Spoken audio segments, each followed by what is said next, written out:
Chapter 1, Observing the Armies on the Battlefield of Kurukṣetra.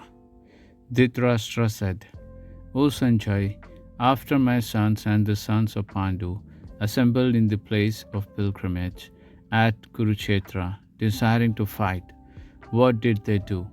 Sanjay said, O king, after looking over the army arranged in military formation by the sons of Pandu, King Duryodhana went to his teacher and spoke the following words.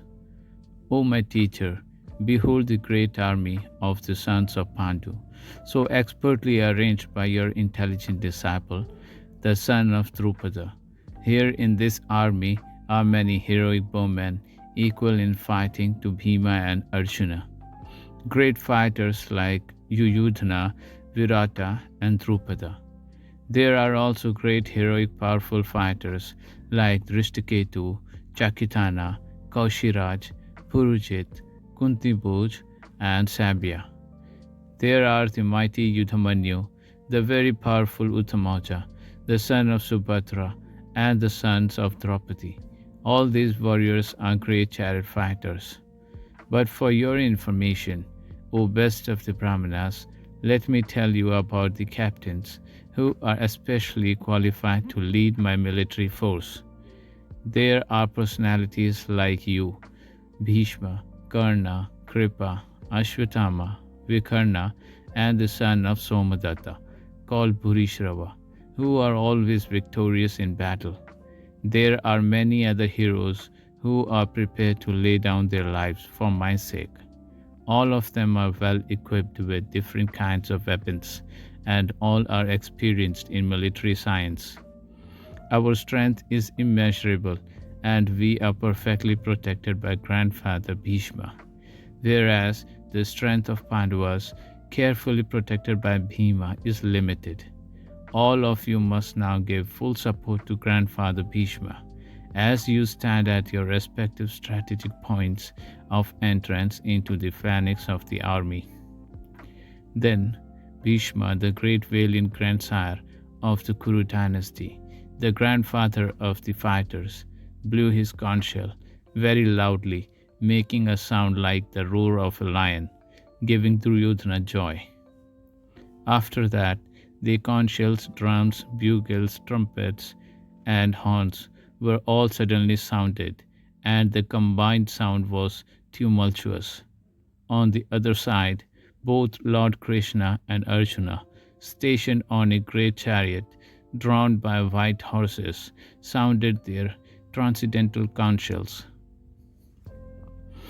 Lord Krishna blew his conch shell, called Panchajanya. Arjuna blew his, the Devadatta, and Bhima, the voracious eater and performer of Herculean tasks, blew his terrific conch shell called Pundra. King Yudhishthira, the son of Kunti, blew his conch shell, the Anantavijaya, and Nakula and Shahadeva blew the Sughosha and Manipushpaka.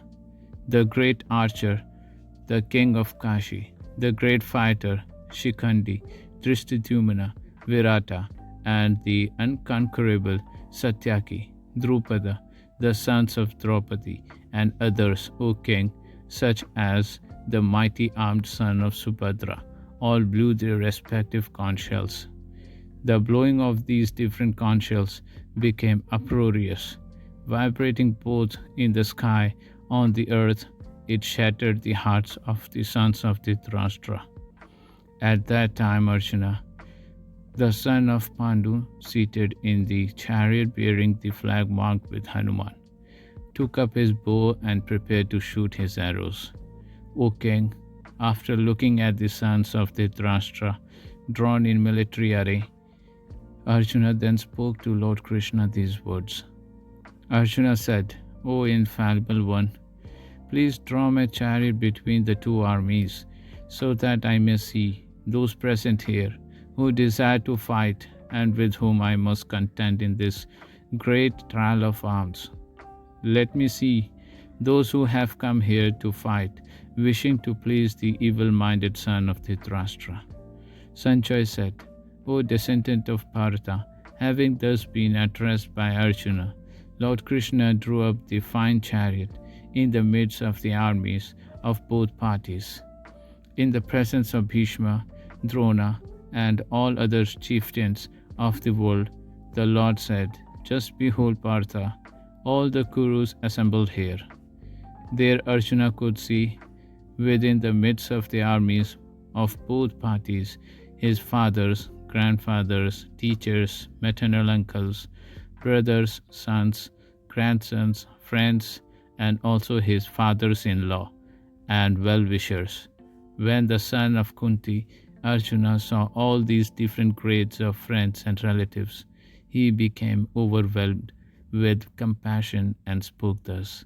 Arjuna said, "My dear Krishna, seeing my friends and relatives present before me in such a fighting spirit, I feel the limbs of my body quivering and my mouth drying up.